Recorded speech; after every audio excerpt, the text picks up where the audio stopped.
Welcome to the Building Newfoundland and Labrador podcast, dedicated to exploring the interesting journeys of the people in the provincial construction industry. Presented by the Newfoundland and Labrador Construction Association, produced by Gale Force Winds. Join us as we chat with the inspirational individuals that ensure the continued growth of the construction industry and the province of Newfoundland and Labrador. And welcome to the Building Newfoundland and Labrador podcast. Fantastic to be here at Build Expo 2023. Day 2, a lot of conversations happening, a lot of business being done on the trade show floor. Exciting place to be. I'm Alan Dale. With me as always, my good buddy Jerry Crew. Why don't you introduce yourself, sir? Neil Tucker is my name, Tucker Solutions. What does Tucker Solutions do? We do everything. Okay.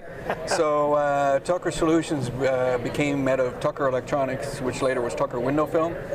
So what happened with us, I guess, we started getting more jobs containing multiple disciplines.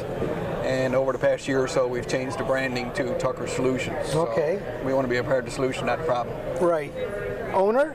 Yes. Okay. So what was your path to this? How long we got? We got the whole internet. The whole interwebs. Yeah, I guess I started with my father when I was pre-teens. Okay.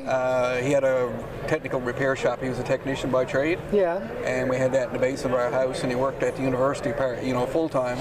And I guess in the mid '80s or so, he took a year's leave of absence and had enough of that, and said, "We're all going." We all had a family meeting. My sister was involved, and they were big on group conscience. So we all sat around and we said, "Are we going or are we not going?" So we all pulled the chute and we're going. So that's what we did. So we ended up going to Virginia Park in a strip mall. Okay. And bought a video rental store off Rick Harris. Okay. Which was Video Mart at the time. So Right. we embraced ourselves in that, and then we put a repair shop in the back. Rick Harris, he was in Eastern Audio. Correct. Yeah, good friend. And so we started that process, and we had our repair shop in the back because we used to do repairs for the schools and government, and doing repairs for video editing machines and real high-end technical cameras and stuff is what we were good at. And I guess I started doing deliveries and stuff, and I had signed up for the military, which was a 2-year wait. So I wanted to do electronics in the military and do that. And during the 2-year wait, I was in the militia, and my father said, "Well, why don't you try selling something to the schools in the meantime?" It was like a year wait. So in the first 3 months, my goal was to put my foot in every school in the province, which you can imagine was a lot. And That's I did. a goal, yeah. So I had a little S-15 pickup and loaded it up and hit the road and hit every school in the province. With no sales experience whatsoever. Selling VCRs. And that VCR is like educational equipment like we do now, like Overhead listening. projectors Overhead at the time, projectors. right? Back at the time, slide projectors, 16mm projectors, Wow. anything they used in the classroom. Al still uses overhead projectors. Oh, I believe it. Wow, Transparency. Only when the slides are brand new. But go ahead. Only when I lose my slide carousel. Yeah. So anyway, long story short, I made more in 3 months than I would have ever made in the military. Yeah. Really? So then I shifted gears and did accounting at College North Atlantic. Accounting? I guess it is now. Yeah. So I could run the business and did the electronics training through the manufacturers. Yeah. And they have like an apprenticeship program. They still do. So you advance to the next level and you keep popping your way up. So I worked my way, I guess, to the Sorry top. for interrupting you, Neil, but I've been in sales for 35 years.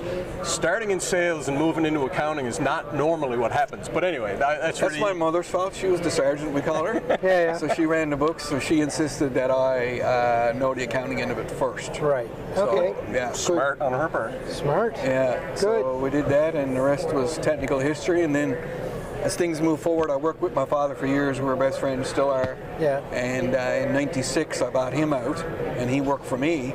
And the very funny thing was, he came in the very next morning and folded his arms and said, "What am I doing?" I'm like, "This is not the way this works. I like to have a transitional phase." Yeah. But that was a joke. So I guess as things moved forward, then he retired. And then my son, Matt, who's now a big part of the business, he was going around with me as a teenager, setting up the boardrooms for Florida. The story's starting to repeat itself. Right? Yeah, I know. It's like the Groundhog Day, right? Yeah. So anyway, as he grew up to it, he's a big joke. He says he was brain much so bad. This is what he thinks he wants to do, right? Right, This is what happened to me.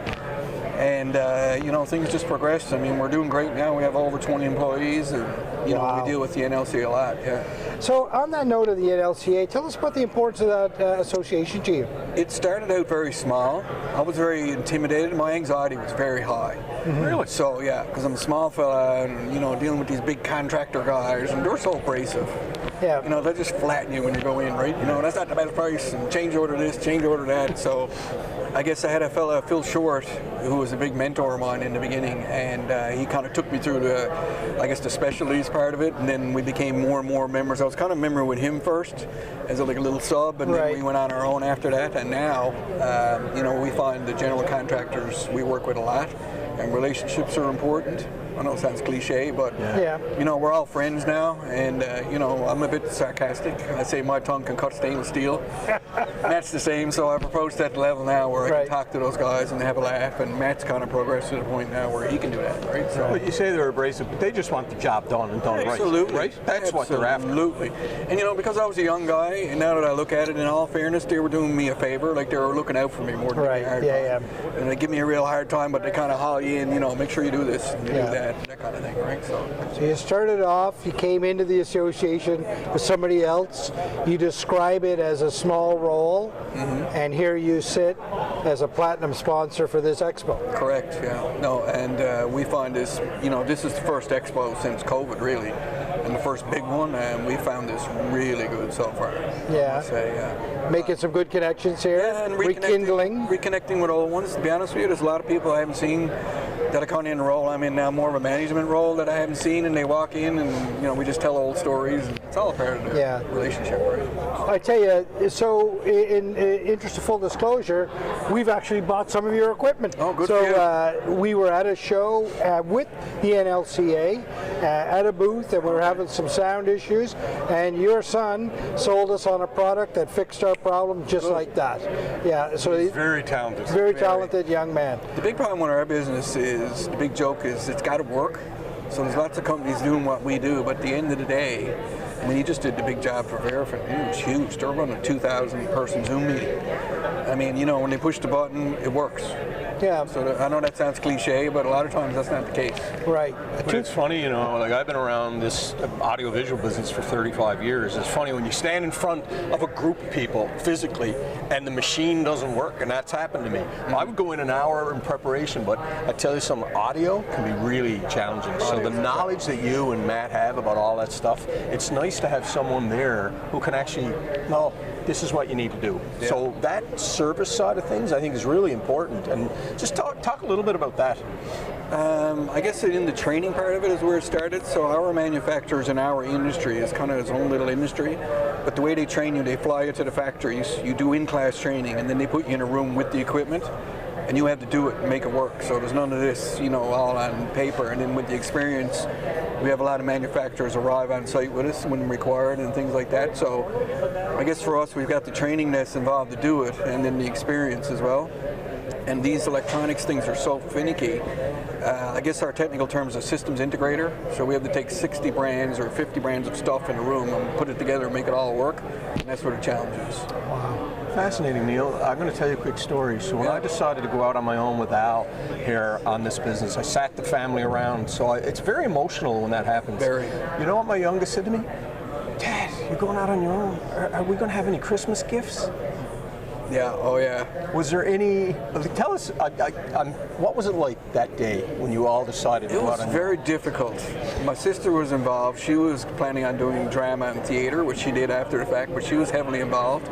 And she ended up in electronics, I guess software as well. She's now a big software person for an insurance company for all the Eastern U.S., working out of Toronto, you know, so that's still pretty prevalent. But that day, yeah, that was like a big lightning moment, but then reality struck. You know, we were very poor. I mean, we invested everything. We had a small hobby farm at the time as well, and we sold everything. Just sold it all, put all the money into that, and we just went all in. We were working, you know, with a video store, you had to work till it closes, you know, 11 o'clock every night, every day for years and years, you know. We still work hard, but it was certainly a big event, and my mother was really the leading force on it, you know. Like, she's on social media now, messaging me with the pictures, you know, just see such and such, just see such and such. Is that right? She's 80-odd, Yeah. Yeah. Wow. So get her on board for a Star That's unbelievable, yeah, unbelievable. That's a great story and a great explanation of the importance of the NLCA, and also a great story of a company that started small and grew to, as I say, a platinum sponsor here today. Thanks very much for what you do. I mean, you've made quite an impact on our province and our community here, and keep up the great work. I'm very grateful. That's the only word I can use. Yeah. Thank you. You're welcome.